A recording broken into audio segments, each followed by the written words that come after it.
Welcome to this presentation on Balanced Advantage Fund.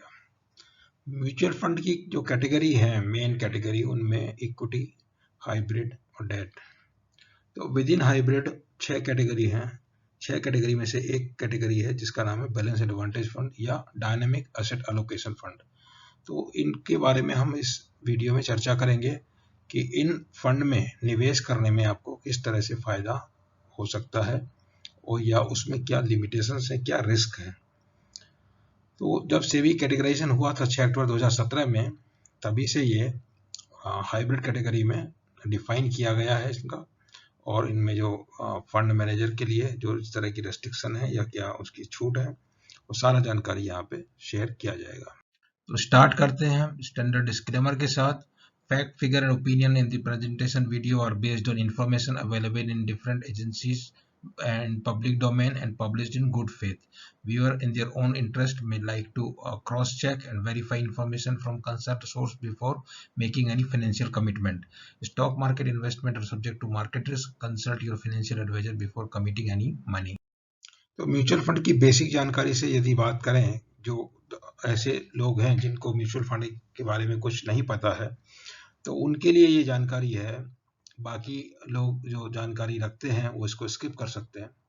तो basically mutual fund एक trust होती है जो इन्वेस्टर जो उसमें पैसा लगाते हैं उसको पूल करती है और कॉमन फाइनेंशियल गोल वाले लोगों के पैसे एक जगह एक स्कीम में लगाए जाते हैं। तो बेसिकली 4 किरदार हैं इसमें।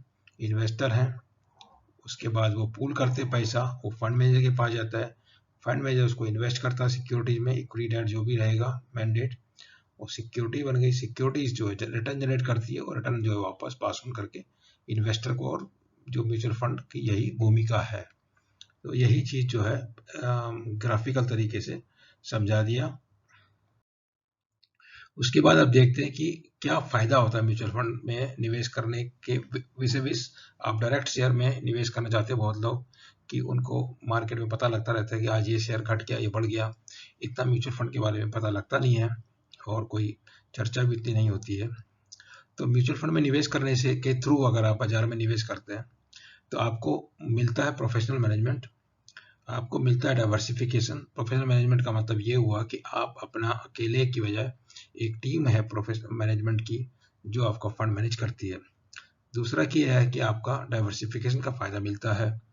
जैसे कि यदि आप 5,000 रुपये कम से कम निवेश करते हैं तो 5,000 रुपये में आपको 20, 25, 50 कंपनियों तक के शेयर में निवेश हो जाता है, जिससे किसी एक कंपनी का भाव कम ज़्यादा होता है तो उससे बहुत ज़्यादा फर्क आपके रिटर्न पे नहीं पड़ता और रिस्क भी घट जाता है।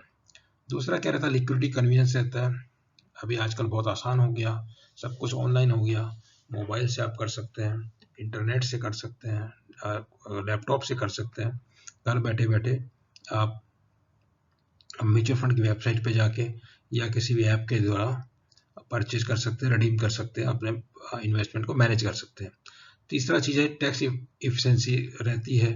म्यूचुअल फंड में जब आप निवेश करते हैं तो जो कुछ तो 80C बेनिफिट है, उसके अलावा जो म्यूचुअल फंड से जो आपको रिटर्न आता है उसमें ऐसा है कि जब आप शेयर खरीदते हैं, शेयर का भाव बढ़ गया, आपने बेच दिया, फिर दूसरा शेयर खरीदा, तो उसमें जो बेचा है उसमें जो प्रॉफिट आएगा, कैपिटल गेन्स होगा, उसके ऊपर आपका टैक्स लगेगा और उतना आपका कैपिटल घट जाएगा। म्यूचुअल फंड में ऐसा फंड मैनेजर बेचता है, दूसरा खरीदता है, तीसरा खरीदता है, चौथा खरीदता है, और जब तक आप उसको फाइनली बेचते नहीं है खरीदने के बाद, तब तक आपका टैक्स लायबिलिटी रहता नहीं। तो अगर आपने 10 साल, 15 साल, 20 साल के लिए निवेश किया है तो 20 साल बाद आपका मान लिया 1 लाख रुपए निवेश किया और 5 साल में 2 लाख हो गया, तो 5 साल बाद अगर आप बेच देते हैं इक्विटी में, शेयर में, तो आपको उसमें 1 लाख जो बढ़ा है उसमें 10,000 टैक्स देना पड़ेगा। तो 5 साल के बाद आपका जो निवेश करने के लिए पैसा होगा 1,90,000 होगा। जबकि अगर वही म्यूचुअल फंड में होगा तो वो 1 लाख का जो 2 लाख हुआ वो 2 लाख ही रहेगा, और वो 2 लाख का अगले 5 साल में 4 लाख और उसके अगले 5 साल में 8 लाख, इस तरह से बढ़ता रहेगा। और क्योंकि उसमें जो कैपिटल गेन्स टैक्स आपका जाएगा नहीं, तो फाइनल जब आप बेचेंगे उसी समय जाएगा जब आपको पैसे की मतलब निवेश की जरूरत नहीं है, पैसे की जरूरत है। उसके अलावा जो ये हिस्ट्री है म्यूचुअल फंड की हिंदुस्तान के अंदर, 1963 में यूटीआई की स्थापना हुई, तभी से जो है म्यूचुअल फंड 1964 में जो पहला स्कीम आया था US 64, जो बाद में 2000 के आसपास उसमें कुछ परेशानियां हुई जिसके लिए वो खत्म हो गया। उसके बाद पब्लिक सेक्टर म्यूचुअल फंड आए जो प्रमोट किए थे फाइनेंशियल इंस्टीट्यूशन ने, जिनमें SBI एक था, LIC था, can bank, Indian bank, GIC, bank of India और PNB। तो इस तरह के म्यूचुअल फंड जो है 87 से 93 के बीच में थे। और उस पीरियड में म्यूचुअल फंड का AUM 6,700 करोड़ से बढ़ के 47,000 करोड़ हो गया। और अभी करीब करीब हम जो जा रहे हैं उसके करीब 100 गुने में की तरफ बढ़ रहे हैं, क्योंकि 37 लाख करोड़ तक पहुंच चुके हैं और 1-2 साल में 47 लाख करोड़ तक भी पहुंच जाएंगे। प्राइवेट सेक्टर जो आए म्यूचुअल फंड वो आए 93 में। पहला उनमें था फ्रैंकलिन 93 में आया, कटोरी पायनियर म्यूचुअल फंड के नाम से। बाद में उसका जो पार्टनर है बदलते रहे और आज की तारीख में उसका नाम है फ्रैंकलिन टेम्पल्टन म्यूचुअल फंड। उसके बाद जब सेबी 92 में आ गई तो 96 में उन्होंने रेगुलेशंस बनाए और उसके बाद जो इंडस्ट्री में जो भी हौच पौच था और धीरे धीरे कानून बना के सबको सेटराइट कर दिया काफ़ी हद तक।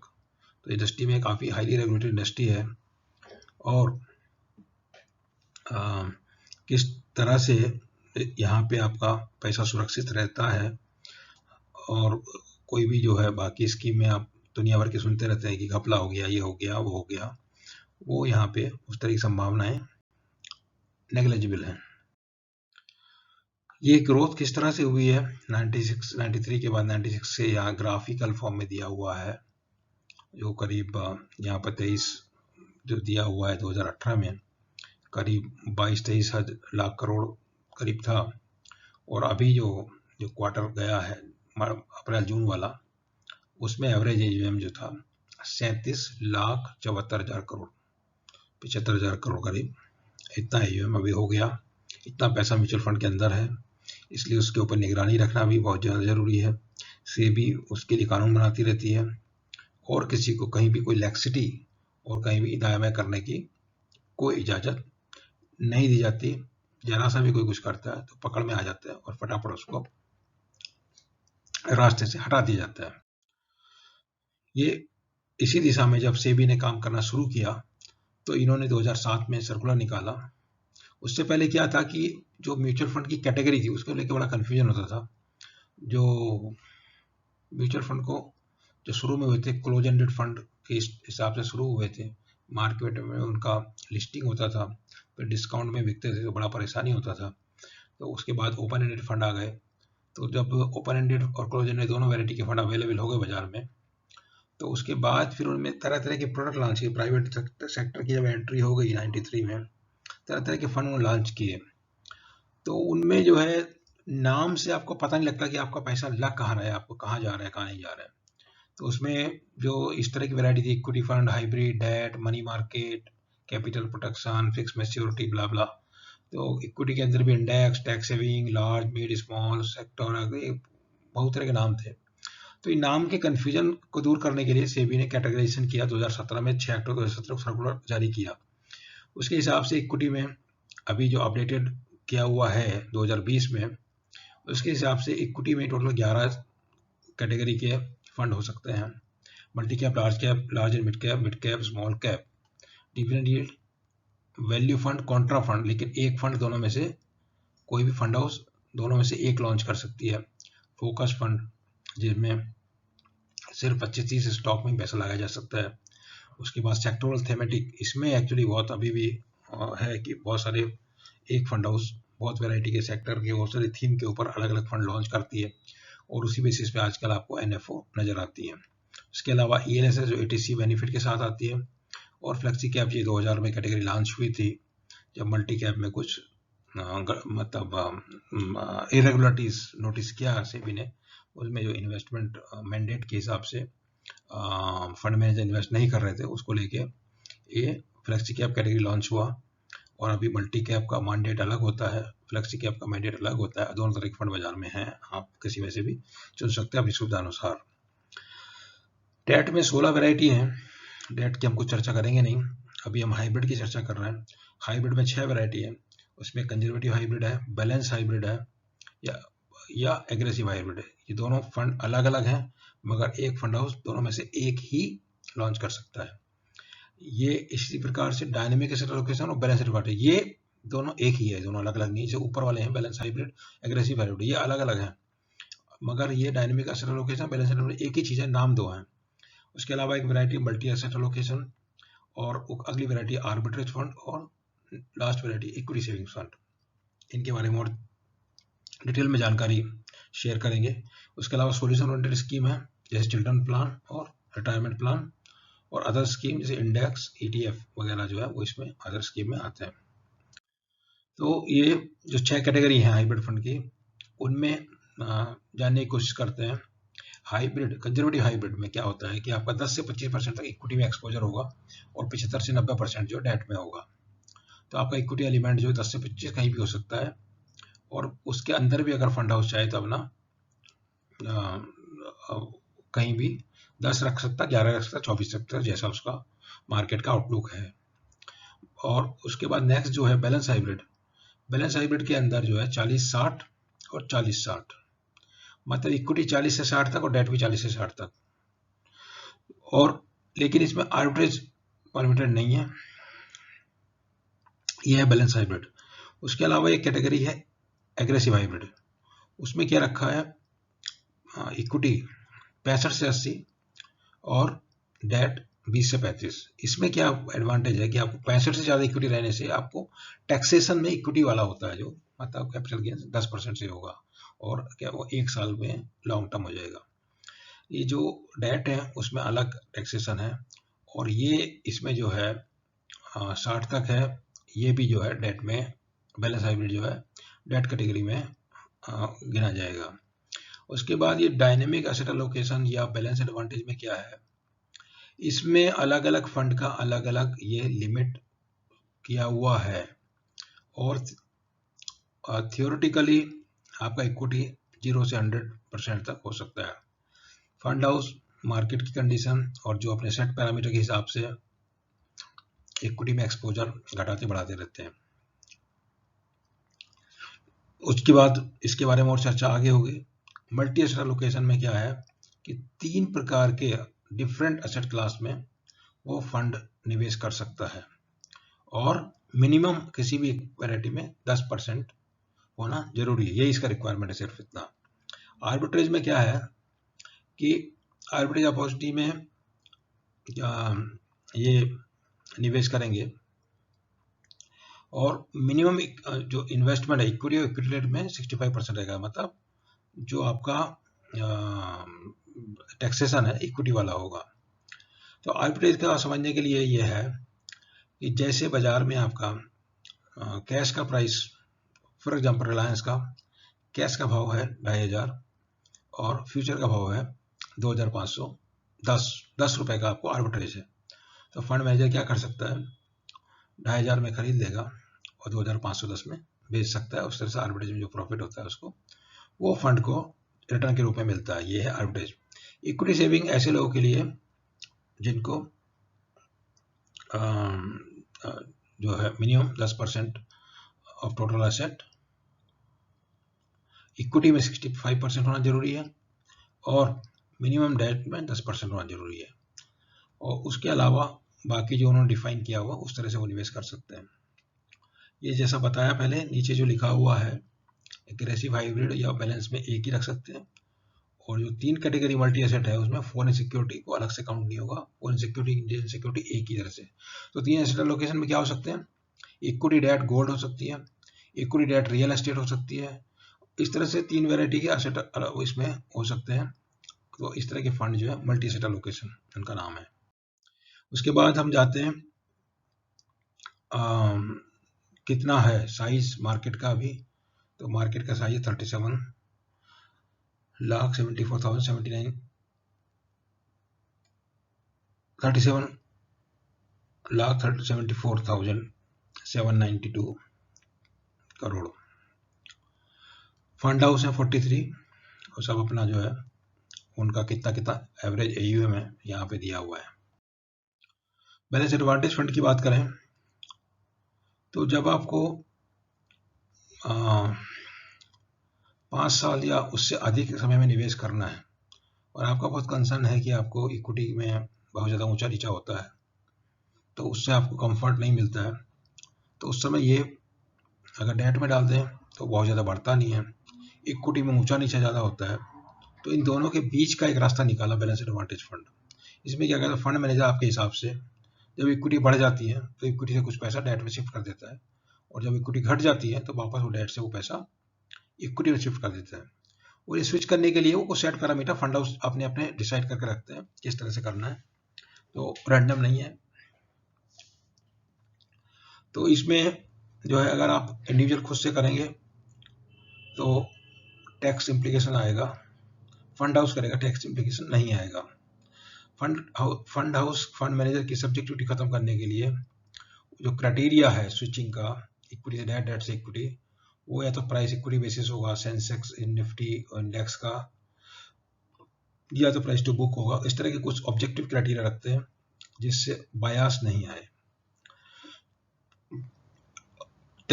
इसमें SIP भी अवेलेबल है, और टैक्सेबिलिटी ऑफ अर्निंग में मिनिमम इक्विटी एलोकेशन अबव 65% है तो टैक्सेबिलिटी लाइक इक्विटी फंड रहेगी, अदरवाइज लाइक डेट फंड रहेगी। उसी तरह से उसका कैपिटल गेन्स कैलकुलेट होगा, उस तरह से टैक्सेशन का रेट होगा। और डिविडेंड टैक्सेबल हो गया, जो भी आपका टैक्स स्लैब है उसके हिसाब से। दूसरा इसमें जो है इसको समझने के लिए दिया हुआ है, equity valuation goes up, equity exposure घट जाता है, equity valuation goes down, equity valuation exposure बढ़ जाता है। To provide certainty of taxability in earning, fund house में provide asset allocation structure as mention below. तो अलग अलग फंड हाउस अलग अलग इस चीज़ में मान के चलते हैं। कुछ ने ये बता के रखते हैं कि हमारा मैक्सिमम इक्विटी में 100 रहेगा, मिनिमम 65 रहेगा। कुछ दूसरे कुछ रखते हैं 10 से 100 के बीच में रहेगा। और इस तरीके से बेंचमार्क भी डिसाइड करने में इसका थोड़ा सा इशू रहता है कि जो आपका असेट एलोकेशन है उसी के हिसाब से बेंचमार्क होना चाहिए, तो स्ट्रिक्टली कंपेयर करना थोड़ा सा मुश्किल। फंड हाउस अपने हिसाब से इक्विटी एक्सपोजर की लिमिट सेट कर सकते हैं। फॉर एग्जांपल एडेलविस ने 30 to 80 सेट किया हुआ है, L&T ने कुछ और ही कुछ इसमें डिफाइन नहीं है, DSP ने 20 से 90 किया है, मोतीलाल ओसवाल ने 65 to 100 किया, इन्वेस्को ने 0 to 100 किया। तो उसके अलावा जो खास बात है वो ये है कि कुछ फंड इस कैटेगरी में मंथली डिविडेंड देने का सिस्टम शुरू किया पिछले 3-4 साल से, तो वो जो सिस्टमेटिक विड्रॉल प्लान की जरूरत नहीं होती, क्योंकि उसमें क्या taxation calculations are complex. Monthly dividend से जिन लोगों को मंथली इनकम की जरूरत है उनको बैलेंस एडवांटेज फंड में निवेश करने से क्या फायदा होता है कि आपका इक्विटी एक्सपोजर रहता है तो आपका पैसा ग्रो भी करता है, और कई सारे जो इनमें फंड है वो कंसिस्टेंट डिविडेंड पेमेंट करते हैं और कांस्टेंट करते हैं। कंसिस्टेंट मतलब हर महीने देंगे, और कांस्टेंट बराबर देंगे। तो काफ़ी दिनों बाद समय समय पर थोड़ा बहुत भले ही चेंज कर दिया, लेकिन जो आपको सर्टेनिटी रहेगा कि इतना आएगा, ऐसा नहीं कि आज कर दिया कल नहीं किया, उस तरह का नहीं है। डेट भी फिक्स किया हुआ है, कई सारे फंड इस तरह के हैं। आगे दूसरे किसी प्रेजेंटेशन में उसके बारे में डिटेल में जानकारी शेयर की जाएगी। ये इनकी परफॉर्मेंस है, इसमें मेन यही है कि क्योंकि असेट एलोकेशन डेट इक्विटी के अंदर अलग अलग है तो परफॉर्मेंस कंपेरेबल नहीं है, और साल दर साल अलग अलग इनकी रिटर्न दिए हुए हैं, और 10% मैक्सिमम 10% 12% के आसपास तक रिटर्न मिलने की, इसमें 8, 10, 12 इस रेंज में आपको रिटर्न मिलने की उम्मीद कर सकते हैं बैलेंस एडवांटेज फंड के अंदर।